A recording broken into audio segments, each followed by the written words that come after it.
देखते हैं। डीएनए के बारे में बता रहे थे, पिछले 2 वीडियो में डीएनए के बारे में बताया। ये सारा 11th का टॉपिक है, लेकिन आपको बता दे रहे हैं कि इससे ऑब्जेक्टिव में कम से कम 7, 8, 9 क्वेश्चन ऐसे होंगे जो आपको पूछा जा चुका है। इसलिए ये दोनों वीडियो को बढ़िया से देखिएगा, और डीएनए को समझना है तो प्रत्येक वीडियो को सीरीज में देखिएगा। ऐसा नहीं कि आज अपलोड हुआ के देख लें उसको। ये वीडियो आपको बहुत हेल्प करेगा, लेकिन सीरीज में देखिएगा तब समझ में आएगा आपको। देखते हैं। उसमें डीएनए की लंबाई बता दिए थे, न्यूक्लियोटाइड क्या होता है, न्यूक्लिक एसिड क्या होता है, नाइट्रोजनी क्षार कितने प्रकार के होते हैं, प्यूरिन, पायरिमिडीन, प्यूरिन में एडेनिन, गुआनिन, थाइमिन, साइटोसिन, ये सारा कुछ बता दिए थे। इसके आगे देखते हैं। ठीक।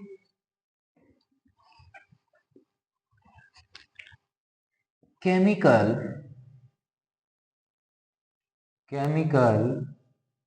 कंपोजिशन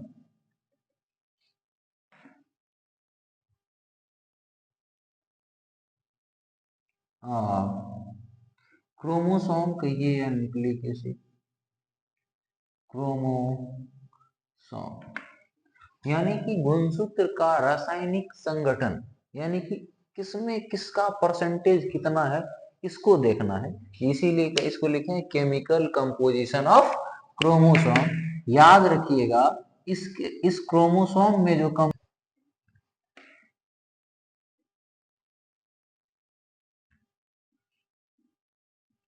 डीएनए 40%, आरएनए लगभग 1.5% गुणसूत्र में होता है। उसके बाद एक प्रोटीन होता है जिसको कहते हैं हिस्टोन प्रोटीन। कौन प्रोटीन? Histone protein. ये होता है 50%।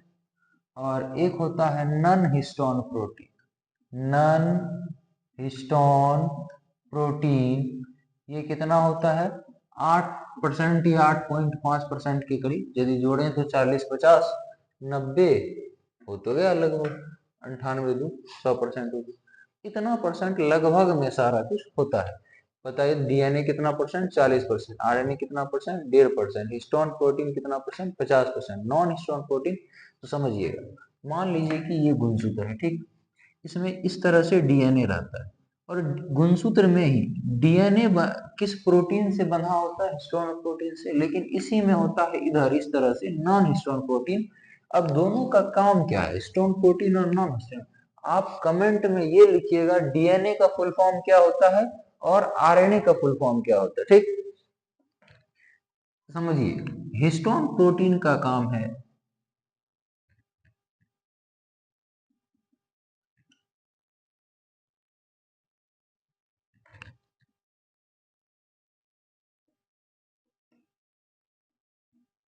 डीएनए को बाइंड करना। हिस्टोन प्रोटीन का काम है डीएनए को बाइंड करना। आप बताइएगा डीएनए आरएनए ये दोनों में से हमारे बॉडी में क्या होता है? डीएनए होता है कि आरएनए होता है?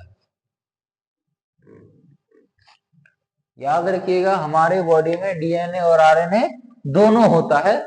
अब समझिए, हिस्टोन प्रोटीन डीएनए को क्या करता है? बाइंड करता है। लेकिन आपको बताए थे कि डीएनए जो होता है, यानी कि इसमें जो डीएनए की लंबाई होती है 2.2 मीटर लंबा होता है।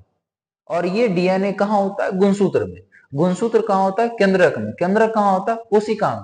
इसका मतलब है कि पूरा इतना लंबा जो डीएनए है उसको पैकेज यानी कि लपेट सपेट के रख ले होंगे। तो यानी कि डीएनए जो होता है पैकेज बना होता है, यानी उसमें ढका हुआ रहता है, बढ़िया से सिकुड़ा हुआ रहता है। और डीएनए का पैकेजिंग कौन करता है? Non histone protein.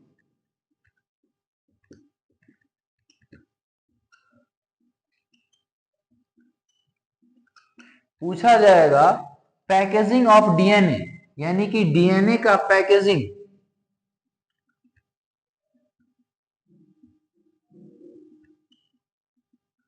डीएनए का पैकेजिंग कौन करता है? Non histone protein.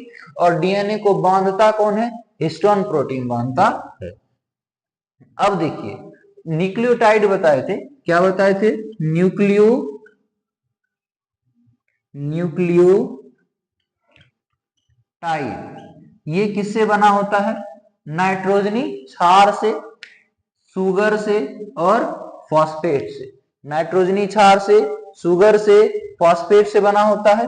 और ये है न्यूक्लियोटाइड और एक होता है न्यूक्लियोसाइड।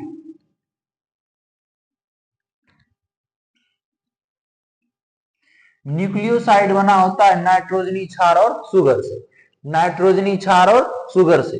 देखिए, यदि हम नाइट्रोजनी क्षार और शुगर को न्यूक्लियोसाइड कहते हैं तो इतना को न्यूक्लियोसाइड कह सकते हैं ना फिर।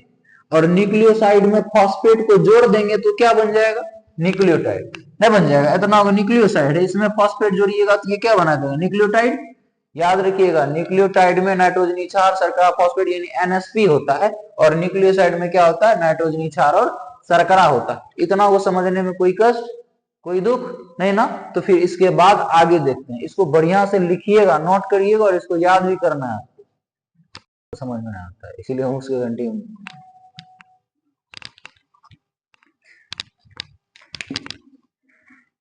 याद रखिएगा। न्यूक्लिक एसिड और डीएनए, न्यूक्लिक एसिड और डीएनए, तो ऐसे तो हम लिख रहे हैं सिर्फ nucleic acid. Nucleic acid heteropolymer होता है, न्यूक्लिक एसिड हेट्रोपॉलीमर होता है। आपको कभी कभी ऑप्शन में यदि मिलता है तो याद रखिएगा, न्यूक्लियोटाइड या न्यूक्लिक एसिड डीएनए ये जो होता है ये कैसा होता है, हेट्रोपॉलीमर होता है। आप याद कीजिए, नाइट्रोजनी क्षार जिसको नाइट्रोजिनस बेस कहते हैं, हम हिंदी में लिख दे रहे हैं, नाइट्रोजनी क्षार। कौन क्षार, नाइट्रोजनी क्षार। ये क्या क्या बताए थे, AGTC, adenine, guanine, thymine, cytosine. ये जो चारों का चारों नाइट्रोजनी क्षार है, इसमें दूगो को क्या कहते हैं, प्यूरीन कहते हैं, और इस दूगो को क्या कहते हैं, पायरिमिडीन कहते हैं, कहते हैं ना। यानी कि प्यूरीन में आता है एडेनिन, ग्वानिन, और पायरिमिडीन में आता है थाइमिन, साइटोसिन आता है। समझिएगा, यदि डीएनए है, यदि डीएनए है तो उसमें होगा AGTC, और यदि आरएनए है तो उसमें होगा AGUC। यानी डीएनए आरएनए बस किसका अंतर है, TU का। यदि थाइमिन को यूरेसिल बना दीजिएगा तो आरएनए, यूरेसिल को हटा के थाइमिन लगा दीजिएगा तो डीएनए। ए को एडेनिन, जी को ग्वानिन, टी को थाइमिन, सी को साइटोसिन कहते हैं। और थाइमिन के जगह पर यूरेसिल लग जाएगा तो वो डीएनए होगा कि आरएनए होगा, आरएनए होगा। यानी यू लगेगा तो आरएनए और टी लगेगा तो डीएनए होगा। ठीक, अब देखते हैं नाइट्रोजनी क्षार में एक आता है पायरिमिडीन और एक आता है प्यूरीन। अब समझिएगा, प्यूरीन ये सिंगल रिंग स्ट्रक्चर होता है,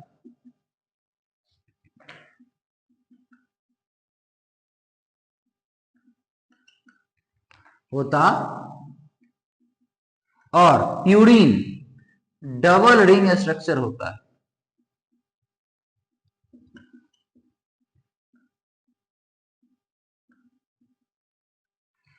पायरिमिडीन सिंगल रिंग स्ट्रक्चर होता है, प्यूरीन डबल रिंग स्ट्रक्चर होता है। और पायरिमिडीन में क्या क्या आता है, TUC, यानी कि कहें तो थाइमीन, यूरेसिल और साइटोसिन आता है। और प्यूरीन में क्या आता है, एडेनिन और ग्वानिन। ठीक,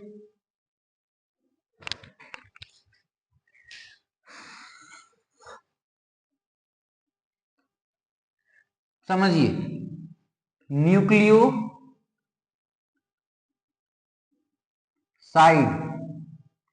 न्यूक्लियोसाइड में बताए थे क्या, N और S, यानी नाइट्रोजनी क्षार और शुगर जुड़ेगा, और न्यूक्लियोटाइड होगा तो उसमें क्या जुड़िएगा, पी जोड़ दीजिएगा, NSP हो जाएगा तो न्यूक्लियोटाइड, और जब S और N रहेगा ये दोनों तब न्यूक्लियोसाइड। तो नाइट्रोजनी क्षार क्या है वो, 4 गो, कौन सी, एडेनिन, गुआनिन, साइटोसिन और थायमीन, यही ना है। अब देखिए इसके साथ शुगर जोड़िए, तो शुगर में RNA होगा और DNA होगा, नहीं होगा, RNA होगा तो कौन सा शुगर जोड़िएगा, राइबोज, DNA होगा तो कौन सा शुगर जोड़िएगा, डीऑक्सी राइबोज, RNA में कौन सा शुगर, राइबोज, DNA में कौन सा शुगर, डीऑक्सी राइबोज। न्यूक्लियोसाइड किससे बनता है, नाइट्रोजनी क्षार और शुगर से, तो नाइट्रोजनी क्षार लिख दिए। अब इसके साथ क्या जोड़ेंगे, शुगर, शुगर में भी कौन शुगर, राइबोज शुगर होगा। तो जब इसको जोड़िएगा यानी कि एडेनिन प्लस शुगर मिलके आरएनए में क्या बनेगा, और आरएनए का न्यूक्लियोसाइड क्या होगा, तो वो होगा यानी कि एन भी हो गया और एस भी हो गया। तो न्यूक्लियोटाइड और न्यूक्लियो ये देखिए न्यूक्लियोटाइड नाइट्रोजनी क्षार और शुगर दोनों मिलता है तो न्यूक्लियोसाइड बनता है कि न्यूक्लियोटाइड बनता है।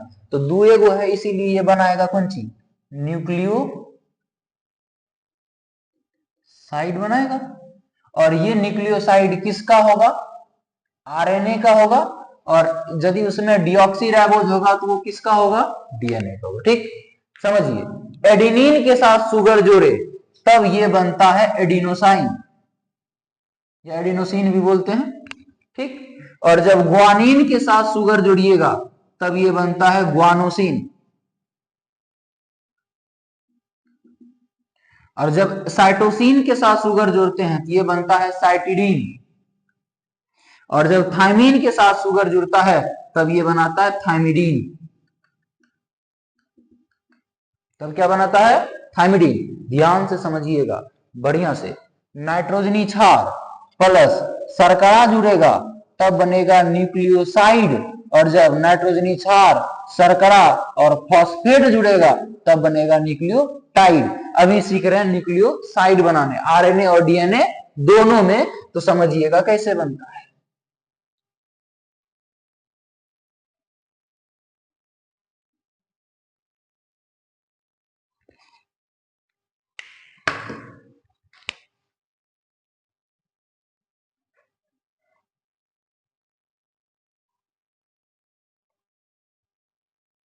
ठीक, एडेनिन के साथ शुगर जोड़े तो वो जो न्यूक्लियोसाइड आरएनए बना वो क्या था, एडिनोसिन, और ग्वानिन के साथ ग्वानोसिन, साइटोसिन के साथ साइटिडीन, और थायमीन के साथ जुड़ेगा तो थायमिडीन। आपसे पूछेगा थायमिडीन न्यूक्लियोसाइड है कि न्यूक्लियोटाइड है, तो आप देख लीजिए थायमिडीन ई दूगो से मिलकर बना है तो न्यूक्लियोसाइड है। पूछेगा थायमिडीन न्यूक्लियोसाइड आरएनए में कि डीएनए में, तो क्या कहिएगा आप, आरएनए में होता है। अब डीएनए में बनेगा तो कौन शुगर होगा, डीऑक्सी राइबोज होगा। इस सब में खाली जोड़ते जाइए डीऑक्सी डीऑक्सी, तो इसको जोड़िएगा तो ये बनेगा डीऑक्सी एडिनोसिन, और ये बनेगा डीऑक्सी